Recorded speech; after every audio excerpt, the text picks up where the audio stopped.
Tie a fly, which is a common fly that everyone knows called a woolly bugger. Tying on a piece of marabou, which is a feather from a big bird.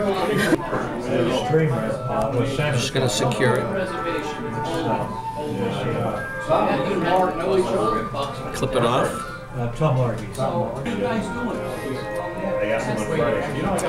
Now that I have the tail on, and the tail is long because it makes the movement in the water. Oh wow! Can I see that little tail? Let me see. Here it is right here. Great. And when it gets wet, it looks like the tail of a fish, a small fish. Now I'm going to take a piece of hackle. Now these are specially bred fowl that they make so their hackle feathers grow longer and more consistent. I'm going to make sure it's the right size. I'm going to add a piece of variegated floss, which is sort of weaved floss, that will give it a little bit of color to the body of this particular fly. Looks like it's gold. It's gold, yep, it's gold. It's like a... Looks like you probably could see that in the water. Yeah, well, it gives it a little bit of movement again. Sure. Now I'm going to take the hackle feather, and I'm going to go ahead and I'm going to tie that on. I'm going to secure that. 1, 2, 3. Trim it off. And the purpose of the feather is to... Now you'll see that's going to add, again, movement and body shape as it gets wet. And then I'm going to add this is what we call a chenille, and the chenille is it builds the body up. It makes it so we can make a consistent body that will be able to take that variegated tinsel and the hackle. I'm going to secure that, and I'm going to bring the line, the thread all the way down back to the cone. The reason we use the cone is because we want some weight to this fly, because it is a wet fly. It's used underwater. Guys, so a dry fly, which we like to have float on the surface. This is a very productive fly, probably one of the most famous flies. And I'm going to wrap the body. So I was thinking more, talking more about with the chenille. Keep it as even as possible. Sorry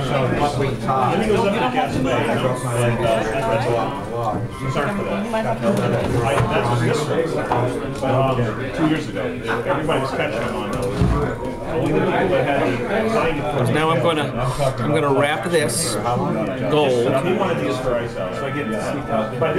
This is just a little addition to this particular fly. Yeah, well, gives it a little bit more color. So I'm going to go ahead and wrap over the gold. Frank, if you're pliers, and I said, Frank, I'm going to turn around. Typically, it's rainbow trout or brown trout or brook trout, mostly rainbows and browns. And I also had the bird pick one up and drop it. The key. Do it 1, 2, 3, 4, 5, 6, 7, 8, 9, 10, 11, 12.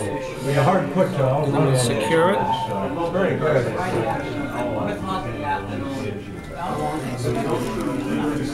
I think just over an hour. What?